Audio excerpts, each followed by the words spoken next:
1년 이내에 상승할 것이다.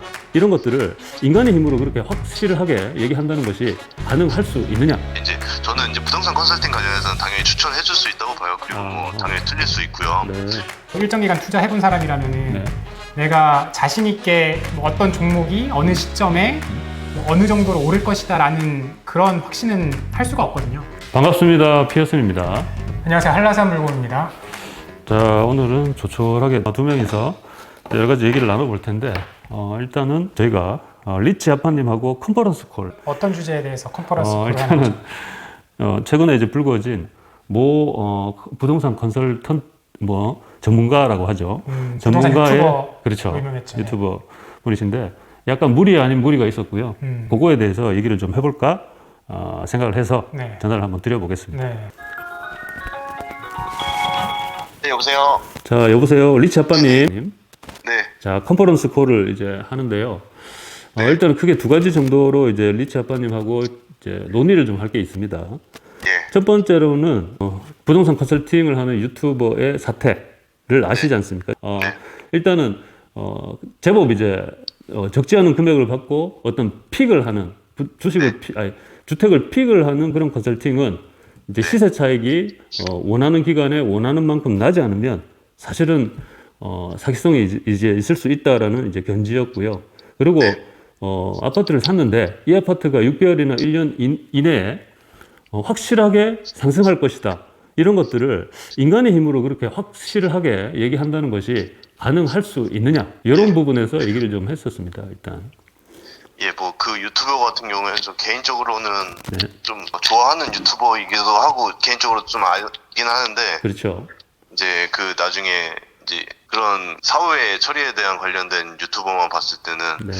좀 사후 처리가 좀 책임감이 없었더라고요. 막 강퇴를 해버리고 그렇죠. 예, 뭐 나는 모르세 이렇게 처리해버리는데 이제 저는 이제 부동산 컨설팅 관련해서는 당연히 추천해 줄 수 있다고 봐요. 그리고 뭐 당연히 틀릴 수 있고요. 네. 그거를 뭐 그 사람을 평소 실력을 보고 신뢰를 하고 네. 좀 자기가 공부하면서 추천을 받을 수는 있는데 네. 그걸 이제 세상 모든 일이 자기가 추천을 했으면 책임을 져야 된다고 봐요. 뭐 책임이라는 게 뭐 돈을 네. 물어줄 수는 없겠지만 네.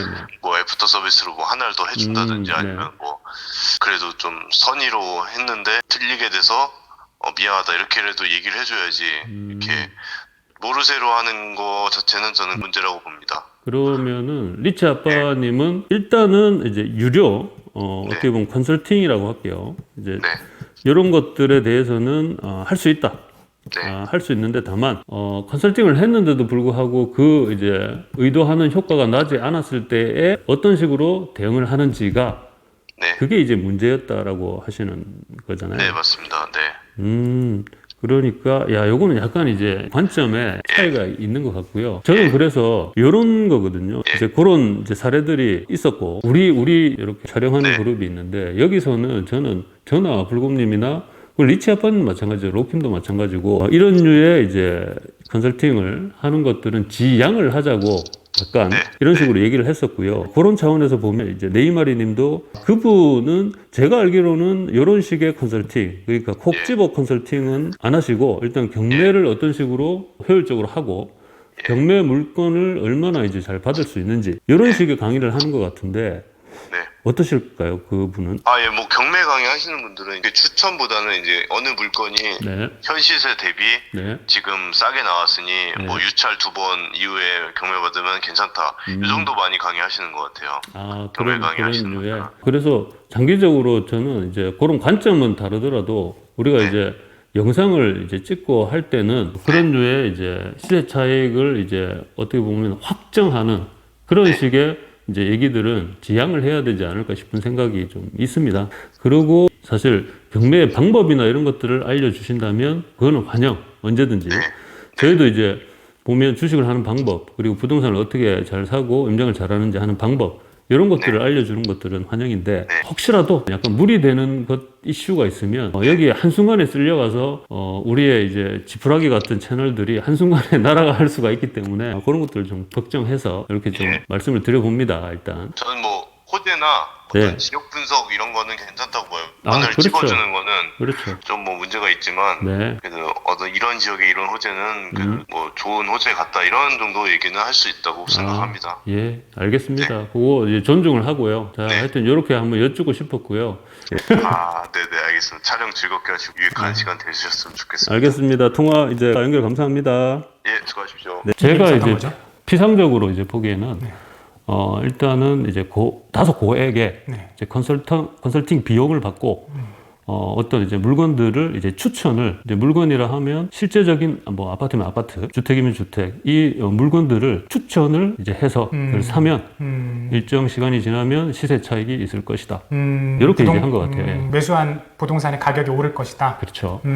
이제 그런 것들이 잘 알 수 있는 시점이 있고요. 네. 근데 이거를 설명하기 좀 그런데 이게 상황에 따라서 이것이 이제 상승은 하겠지만 지금일지 그게 10년 될지는 모르는 이제 그 시점이 있거든요. 그렇죠. 그건 아무도 모르죠. 네. 네, 사실 아무도 모르는 건 맞는데 우리가 이른바 그 상승기 초입, 그러니까 2016년 정도인데요. 그때의 이제 상승 기세나 이런 것들을 보면 그때는 사실은 어떤 물건을 추천을 했더라도 상승할 수밖에 없는 그런 상황이 있는 거는 맞았고요. 근데 지금은 어떤가요? 사실은 올 상반기까지는 어땠습니까? 금리가 급격하게 오르는 바람에 그렇죠. 일단은 부동산이나 뭐 주식도 마찬가지였던 것으로 기억하는데요. 상당히 이제 자산 가격이 내려가는 상황이었고요. 그래서 이런 상황에서는 사실은 6개월 정도, 1년 정도의 앞도 내다보기는 힘들다라고 판단을 해야 됩니다. 근데 이게 몇 개월 지나면은 시세 차익이 뭐 1억인가요? 뭐 그렇게 얘기를 했다 하더라고요. 시세 차익이 어느 정도까지 시세 차익이 그렇죠. 발생할 거다라는 것까지. 이제 그런 것들은 이게 사실은 전문가적인 입장에서도 할 수 있는 얘기는 아니거든요. 그렇죠. 이른바 정말로 이제 신내림을 받은 점쟁이가 아니고서는 사실은 그런 얘기를 그렇게 서스럼 없이 할 수 있다는 것은 제 입장에서는 1번 사기꾼, 2번 진짜 신내림을 받은 무당 요 정도. 요 정도 아니면은 상당히 힘들다 이렇게 봤고요. 근데 이제 그럼에도 불구하고 사람들이 저는 이제 제가 이제 여러 가지 글도 쓰고 하기는 한데 사실은 별 이제 인기가 별로 없다는 거를 이제 팬덤이 없다는 것을 느꼈고요. 그런 거예요. 피 교수님이면 블로그 구독자 수만 해도 수만인데. 그렇죠. 구독자 수만 그럴 뿐. 제가 프리미엄 콘텐츠라고 이제 구독 모델을 시작하면서 절실하게 느낀 것은 책도 냈는데 느낀 것은 이게 사람이 어떤 식으로든 이제 멤버십, 그러니까 팬덤이 없는 한 사실은 쭉 이제 구독 모델이나 이런 것들을 하기는 쉽지 않겠다라는 생각이 좀 들었고요. 근데 이 분은 사실은 좀 젊기도 젊었고 30대라고 들었고요. 일단은 그동안 이제 시세 상승기에 어떻게 보면은 결론적으로 보면 운이 되게 좋았던 건데 그런 것들을 이제 자기 실력으로 오로지 이뤄낸 것처럼 아마 그렇게 생각이 들었던 것 같아요. 맞아요. 그런데 그런 착각에 빠지기 쉬운 이유가 지금 부동산이 2016년부터 계속 상승을 했나요? 그죠? 2015년부터 이제 상승을 했고요. 그러니까 지금 대략 한 뭐 7년, 8년 정도 되는 기간이니까 맞아요. 만약에 자기가 그동안에 투자를 해서 손해를 전혀 보지 않고 승승장구했다면은 와 내가 7, 8년 동안이나 부동산 투자를 했는데 손해 보지 않고 수익을 굉장히 많이 얻었어 라고 하면 충분히 자기가 부동산 전문가라는 착각에 빠지기 쉬울 것 같거든요. 맞아요. 일단은 그 즈음에 어떠한 이제 터뷸런스라고 하죠. 이제 시세 조정이나 이런 것들이 없던 상태이긴 하고요. 다만 금리가 급격하게 오른 시기가 2022년 말 그리고 올해 초까지입니다. 그때를 보시면은 급격하게 이제 유동성이 떨어지는 게 보여요. 그래프상으로. 그때 똑같이 부동산 가격도 이제 곤두박질 친 거는 맞고요. 근데 그럼에도 불구하고 지금 반등 아닌 반등이 있고요. 반등이 있는 건 맞거든요. 근데 이런 상황에서 보면 사실은 아직 시세가 꺾인 적이 없는, 그러니까 하락기를 겪지 않은 이른바 반쪽짜리 전문가들이 무조건 오른다라고 생각하고 사두면은 이제 오른다. 부동산은 근데 문제가 뭔가 하면 그 말이 안 맞는 게 아니거든요. 그러니까 화폐가 신용화폐이기 때문에 이게 계속 돈이 풀릴 수밖에 없습니다. 그건. 그러면은 언젠가는 화폐의 양에 따라서 실물은 조금씩 오를 수밖에 없거든요. 그건 이제 10년 지나서는 무조건 오르게 돼 있어요. 근데 문제는 그렇게 이제 돈을 어느 정도의 고가의 돈을 받고 컨설팅을 했는데 가이딩을 했는데 이제 오르는 게 아니고 혹은 보합이 아니라 1억 정도의 가치를 갉아먹는 그런 주택을 샀다 하면은 사실은 그거는 크리틱을 하죠. 특히나 돈이 없는 그런 이제 수도권 외곽이나 지방에 주택을 사는 사람들은 돈이 많을 리는 없거든요. 사실은 돈이 그만큼 부족하기 때문에 강남이나 서울 핵심 지역의 아파트를 사지 못하고, 그러니까 부동산을 이제 지방 부동산이나 서울 외곽 이렇게 샀던 거라고 저는 생각을 하고요. 그러면은 컨설팅 비용과 그리고 그 아파트를 매입하는 이제 자금 이런 것들이 본인의 전 재산일 확률이 높죠. 그럼 그분의 컨설팅을 받고 투자를 하신 분은 지금 그 시세가 얼마나 마이너스가 된 거죠?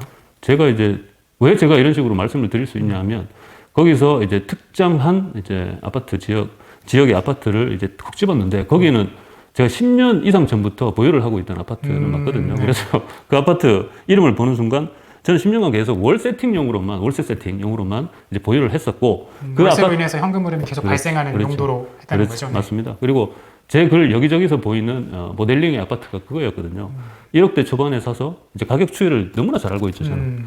월세 추이도 알고 있고요. 전세도 마찬가지고요. 해서 지금 이제 사신 분이 제가 알기로는 3억 이상으로 샀고요. 근데 수도권 외곽은 그렇게 이제 시세 차익이 많아져도 언젠가는 이제 월세와 금리 차 갭에 따른 부동산 이제 가격, 매매 가격으로 이게 수렴을 합니다. 이게 어쩔 수가 없어요, 제가.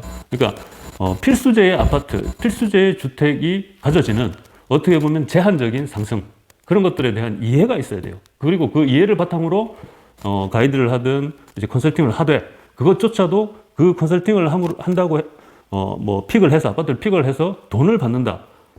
사실 이런 것들은 함부로 전문가라면 정말 전문가라면 그리고 하락기를 한번 겪어봤었던 전문가라면 경험자라고 할게요.